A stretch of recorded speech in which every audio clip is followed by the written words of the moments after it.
Bismillahirrahmanirrahim. Assalamualaikum warahmatullahi wabarakatuh. Perkenalkan, kami dari kelompok 3, kelas 3C Pendidikan Fisika akan mempresentasikan materi mengenai teori behavioristik. Adapun anggota dari kelompok 3 yaitu yang pertama saya sendiri, Dede Agustin dengan NIM 12020070063 dan rekan saya Siti Durndila dengan NIM 12020070075.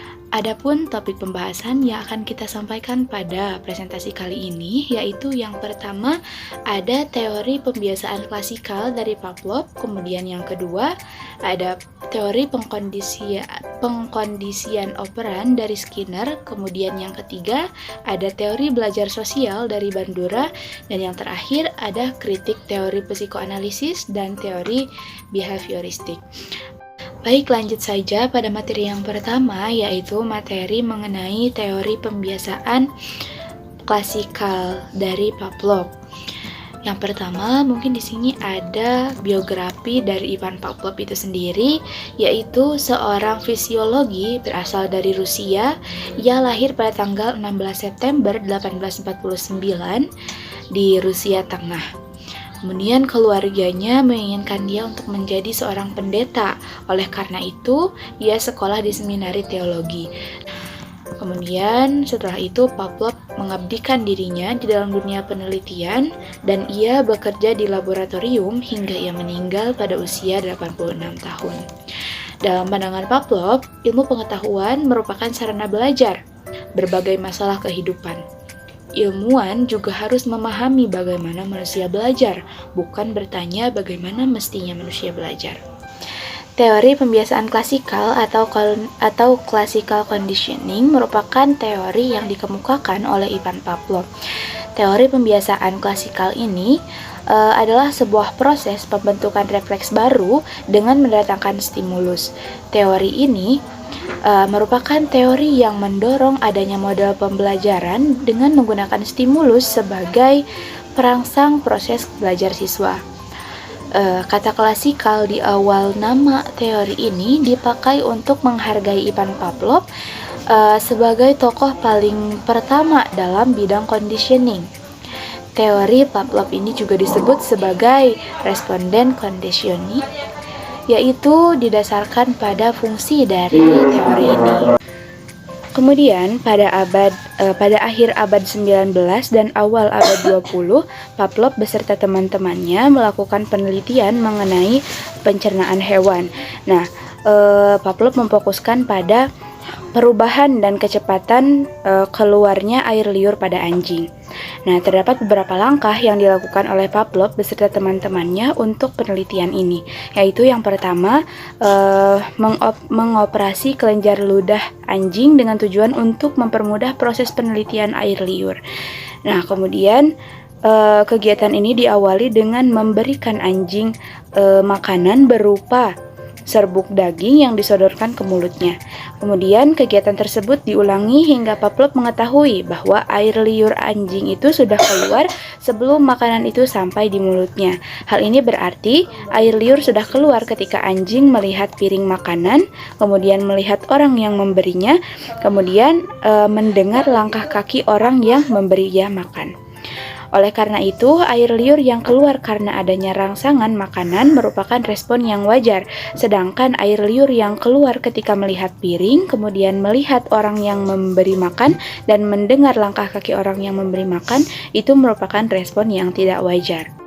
Nah, dalam eksperimen ini terdapat beberapa istilah yang harus kita kenali, yaitu yang pertama, perangsang tak bersyarat atau unconditional stimulus, yaitu perangsang secara alami dapat menimbulkan respon. Kemudian ada perangsang bersyarat, yaitu condition stimulus, yaitu perangsang secara alami tetapi tidak dapat menimbulkan respon. Kemudian ada respon tidak bersyarat atau unconditional respon, yaitu respon yang ditimbulkan dari perangsang tidak bersyarat. Kemudian yang terakhir ada respon bersyarat atau conditional respon, yaitu respon yang ditimbulkan dari perangsang bersyarat.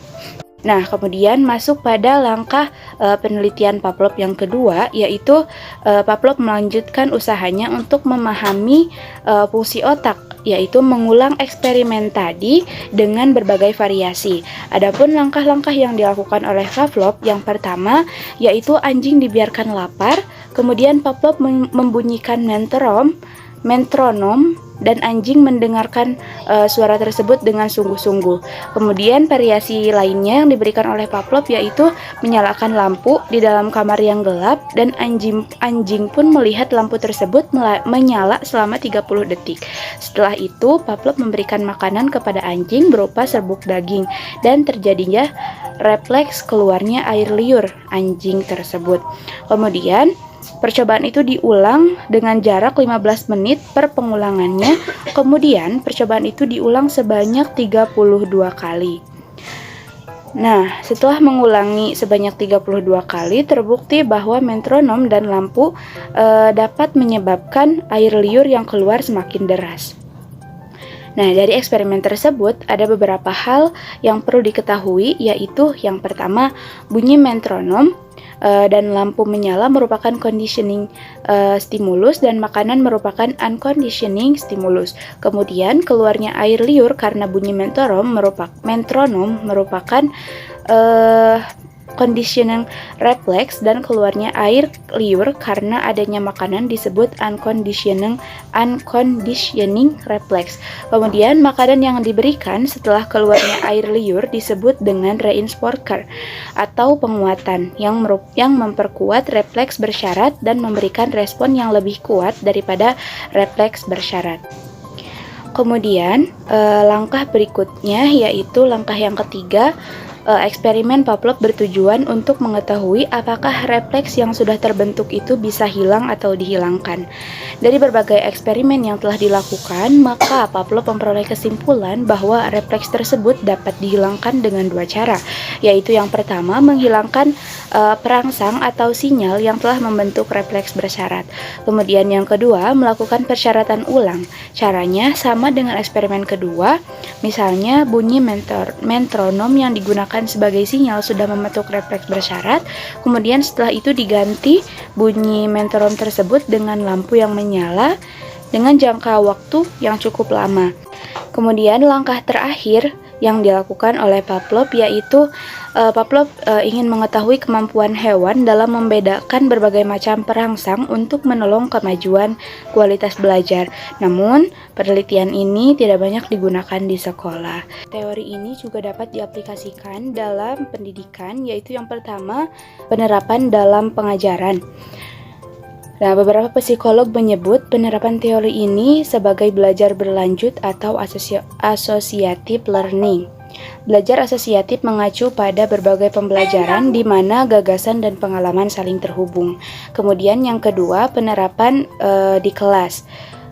Dalam penerapan di kelas ini, Woolfolk memberikan beberapa tips yang dapat digunakan dalam menerapkan pembiasaan klasik di kelas, yaitu yang pertama, menciptakan suasana yang menyenangkan saat memberikan tugas. Kemudian yang kedua, membantu siswa mengatasi situasi yang menakutkan. Yang ketiga, membantu siswa mengenal perbedaan dan persamaan situasi. Nah, kemudian teori ini memiliki kelebihan dan juga kekurangan. Adapun beberapa kelebihan dari teori ini yaitu yang pertama, siswa tidak sadar bahwa ia sedang dikendalikan oleh stimulus yang berasal dari luar dirinya. Kemudian yang ketiga, adanya stimulus yang mampu merangsang semangat siswa. Kemudian yang ketiga, memberikan pengaruh positif dalam proses pembelajaran. Karena di sini guru memberikan stimulus dan efeknya kepada siswa adalah menambah semangat dalam mengerjakan tugas. Kemudian yang keempat, membentuk pembiasaan dengan keadaan-keadaan tertentu. Kemudian yang kelima, terbentuknya sikap disiplin dan tanggung jawab. Yang keenam, kontrol dan rekayasa terhadap kegiatan belajar mengajar menjadi lebih terarah. Kemudian yang ketujuh, mendapat keterampilan yang di dalamnya memerlukan kecepatan, kelenturan, dan spontanitas. Kemudian yang terakhir, menanamkan sikap mandiri kepada siswa. Adapun kekurangan dari teori ini yaitu yang pertama, Teori ini beranggapan bahwa belajar terjadi secara otomatis, padahal dalam kenyataannya tidak begitu. Kemudian yang kedua, keaktifan dalam kegiatan belajar tidak dihiraukan. Dan yang terakhir, latihan kebiasaan lebih ditonjolkan dibandingkan dengan pengaruh keinginan dari dalam diri pribadi. Teori yang kedua yaitu teori pengkondisian operan dari Skinner. Nah, teori ini dikemukakan atau dicetuskan oleh seorang ilmuwan yang bernama Skinner. Ia lahir pada tanggal 20 Mei 1904 di Amerika Serikat.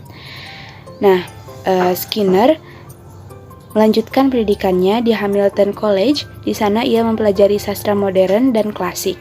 Kemudian ia melanjutkan studinya lagi di Harvard dan mengikuti program graduate dalam bidang psikologi. Ia mengkhususkan diri mempelajari perilaku hewan dan meraih gelar doktor pada tahun 1931. Teori pengkondisian operan adalah teori belajar yang menjabarkan perubahan perilaku dengan memfokuskan pada konsekuensi perilaku yang dilakukan oleh seorang individu. Kemudian, eksperimen ini dilakukan oleh Skinner pada seekor tikus yang mana tikus itu dalam keadaan lapar. Kemudian ia masukkan tikus itu ke dalam sebuah kotak yang disebut dengan kotak Skinner. Nah, kotak ini dilengkapi oleh dua komponen, yakni manipulandum dan alat pemberi reinforcement. Manipulandum adalah komponen yang bisa dimanipulasi dan gerakannya berhubungan dengan reinforcement. Komponen ini terdiri dari tombol, pengungkit, dan jeruji besi. Mula-mula tikus ini berlari ke sana kemari dan mencium segala benda yang ada di sekitarnya. Ia mencakar dinding dan tingkah laku tikus lainnya. Nah, setelah ia bergerak ke sana kemari, salah satu gerakannya berhasil menekan pengungkit, yang mana setelah tertekannya pengungkit ini mengakibatkan munculnya makanan. Nah, makanan inilah yang disebut dengan reinforcement, yaitu penguatan. Nah, tingkah laku tikus tadi yang berhasil menekan pengungkit disebut dengan operan yang akan terus meningkat jika diikuti dengan penguatan. Nah, dalam teori ini juga terdapat dua hukum, yaitu yang pertama, law of operant conditioning, yaitu apabila timbulnya tingkah laku operan yang dibarengi dengan stimulus penguat, maka kekuatan dari tingkah laku ini akan meningkat. Kemudian hukum yang kedua, yaitu law of operant extinction, yaitu apabila timbulnya tingkah laku tanpa dibarengi dengan stimulus penguat, maka kekuatan dari tingkah laku tersebut akan hilang ataupun musnah. Nah, beberapa aplikasi teori pengkondisian operan dalam pembelajaran adalah yang pertama, bahan yang digunakan dalam proses pembelajaran dianalisis terlebih dahulu. Kemudian yang kedua, hasil dari proses pembelajaran harus diberikan secara langsung atau secepat mungkin kepada siswa, dan jika hasilnya benar, maka harus diberikan penguatan, dan jika hasilnya salah, harus dibenarkan. Kemudian yang ketiga, tidak adanya hukuman dalam proses pembelajaran. Kemudian yang keempat, dalam menghindari pemberian hukuman, pendidikan mengutamakan untuk merubah lingkungan. Kemudian yang kelima, tingkah laku yang sesuai dengan keinginan harus diberikan hadiah atau reward. Kemudian yang terakhir, hadiah diberikan kadang-kadang, tidak kontinu. Teori ini juga memiliki kekurangan dan kelebihan. Adapun kekurangan dari teori ini yaitu proses pembelajaran bersifat otomatis mekanis atau seperti mesin dan robot. Padahal setiap peserta didik memiliki self-control atau self-regulation. Oleh karena itu, peserta didik tidak dapat memberikan respon apabila dirinya tidak menghendaki apa yang diperintahkan. Adapun kelebihan dari teori ini yaitu guru diminta untuk menghargai setiap tingkah laku peserta didik. Hal ini dilihat dari tidak adanya hukuman jika perilaku tidak sesuai dengan apa yang diinginkan. Dan hukuman tersebut diganti dan dengan memperbaiki atau membentuk lingkungan yang baik. Materi selanjutnya mengenai teori belajar dari Bandura. Yang pertama, biografi Bandura. Albert Bandura merupakan seorang psikolog sosial kognitif berpengaruh yang mungkin paling dikenal karena teori pembelajaran sosialnya karena konsep sel efisiensi dan eksperimen boneka bobonya yang terkenal.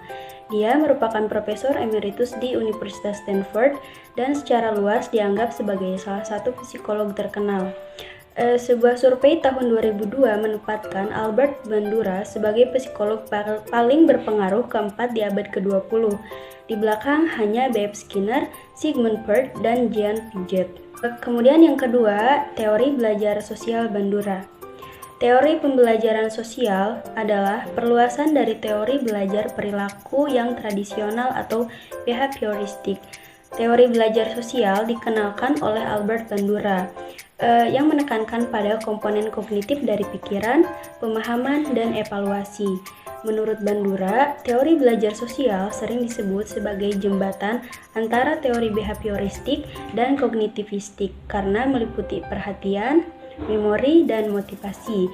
Teori ini mendapatkan sebagian besar dari prinsip-prinsip teori perilaku, tetapi memberikan lebih banyak penekanan pada kesan dan isyarat-isyarat perubahan perilaku pada proses mental internal. Kemudian, asumsi awal memberi isi sudut pandang teoritis Bandura dalam teori pembelajaran sosial menurut Salkin, yaitu yang pertama, observational learning atau modeling. Pembelajaran pada hakikatnya berlangsung pada proses peniruan atau imitation atau pemodelan. Kemudian yang kedua, dalam imitation atau modeling, individu dipahami sebagai pihak yang memainkan peran aktif dalam menentukan perilaku mana yang hendak ia tiru dan juga frekuensi serta intensitas peniruan yang hendak ia jalankan. Kemudian yang ketiga, imitation atau modeling adalah jenis pembelajaran perilaku tertentu yang dilakukan tanpa harus melalui pengalaman langsung. Kemudian yang keempat, dalam imitation atau modeling terjadi penguatan tidak langsung pada perilaku tertentu yang sama efektifnya dengan penguatan langsung untuk memfasilitasi dan menghasilkan peniruan. Kemudian yang kelima, mediasi internal sangat penting dalam pembelajaran. Kemudian yang ketiga, penerapan teori sosial dan pembelajaran. Ada dua jenis pembelajaran. Pertama, pembelajaran melalui pengamatan dapat terjadi melalui kondisi yang dialami orang lain. Contohnya seperti seorang pelajar melihat temannya dipuji dan ditegur oleh gurunya karena perbuatannya, maka ia kemudian meniru melakukannya perbuatan lain yang tujuannya sama, ingin dipuji oleh gurunya. Kemudian yang kedua, pembelajaran melalui pengamatan, meniru perilaku model meskipun model itu tidak mendapatkan penguatan positif atau penguatan negatif saat mengamati. Kemudian Albert Bandura serta Richard Walters sudah melaksanakan eksperimen pada anak-anak. Hasil eksperimennya menampilkan bahwa peniruan dapat terjalin hanya melalui pengamatan terhadap sikap model, meskipun pengamatan itu tidak dicoba terus-menerus. Teori social learning berkata jika interaksi antara seseorang dengan lingkungan bisa merubah suatu sikap. Kemudian yang keempat, kelebihan teori belajar sosial. Kelebihan dari teori Albert Bandura ini yaitu lebih lengkap dibandingkan dengan teori belajar sebelumnya. Karena itu menekankan bahwa lingkungan dan perilaku seseorang dihubungkan melalui sistem kognitif orang tersebut. Pendekatan teori belajar sosial lebih ditekankan pada butuhnya conditioning dan imitation. Selain itu, pendekatan belajar sosial menekankan pentingnya penelitian empiris dan pembelajaran perkembangan anak-anak. Penelitian ini berfokus pada proses yang menjelaskan perkembangan anak-anak, faktor sosial dan faktor kognitif. Kemudian yang kelima, kekurangan teori belajar sosial. Kekurangan dari teori ini yaitu teknik pemodelan Albert Bandura adalah mengenai peniruan tingkah laku dan ada kalanya cara peniruan tersebut memerlukan pengulangan dalam menelaah sesuatu yang ditiru. Jika manusia belajar atau membentuk tingkah lakunya dengan hanya melalui peniruan, sudah pasti ada sebagian individu yang menggunakan teknik peniruan ini juga akan meniru tingkah laku yang negatif, termasuk perlakuan yang tidak diterima dalam masyarakat. Materi selanjutnya, kritik terhadap teori psikoanalisis dan behavioristik. Yang pertama, teori psikoanalisis. Teori psikoanalisis merupakan salah satu teori yang membahas mengenai hakikat dan perkembangan kepribadian yang dimiliki oleh manusia. Walsh menyatakan bahwa asumsi psikoanalisis ini banyak dipengaruhi oleh teori evolusi Darwin, yaitu bahwa keberlangsungan hidup tidak tergantung pada kerjasama dengan kelompoknya, tetapi lebih ditentukan oleh kode genetik yang dimiliki individu. Berbeda dengan Peirce memandang manusia dibentuk oleh lingkungan sosial. Kemudian kritik terhadap teori psikoanalisis ini yaitu diantaranya yang pertama, teori psikoanalisis menempatkan hewan lebih mulia dari manusia. Yang kedua, melecehkan martabat manusia dan kesucian agama. Yang ketiga, Peirce mempercayai teori evolusi Darwin sehingga Peirce tidak menggunakan unsur kepercayaan dalam teorinya. Yang keempat, teori Peirce masih bias gender karena menyebut perempuan sebagai pria yang tidak utuh. Kemudian yang kelima, kurangnya menghargai perempuan. Yang keenam, beberapa teori Peirce susah dibuktikan secara ilmiah. Yang terakhir, teori yang pesimistis. Selanjutnya yang kedua, teori behavioristik. Teori belajar behavioristik adalah teori belajar yang mengedepankan perubahan perilaku peserta didik sebagai hasil proses pembelajaran. Terjadinya perubahan tingkah laku diakibatkan oleh adanya interaksi antara stimulus dan respon. Teori belajar ini berorientasi pada perilaku yang lebih baik. Namun, teori behavioristik banyak dikritik, diantaranya yaitu yang pertama, seringkali tidak dapat menjelaskan situasi belajar yang kompleks, karena banyak hal-hal yang berkaitan dengan pendidikan atau belajar yang dapat diubah menjadi sekedar hubungan stimulus dan respon. Selain itu, teori belajar behavioristik merupakan pembelajaran yang berpusat pada guru, bersifat mekanistik, dan hanya berorientasi pada hasil yang dapat diamati dan diukur. Kemudian yang kedua, kurang bisa menjelaskan adanya variasi tingkat emosi pelajar, walaupun mereka mempunyai pengalaman atau penguatan yang sama. Kemudian yang ketiga, mengarahkan peserta didik untuk berpikir linear, konvergen, dan tidak kreatif dan tidak produktif. Pandangan teori ini menyatakan bahwa belajar merupakan proses pembentukan, yaitu membawa peserta didik mencapai tujuan tertentu, sehingga menjadikan peserta didik tidak bebas berkreasi dan berimajinasi. Padahal banyak sekali faktor yang mempengaruhi proses belajar. Proses belajar tidak sekedar pembentukan atau shaping. Sekian materi yang dapat kami sampaikan. Terima kasih. Wassalamualaikum warahmatullahi wabarakatuh.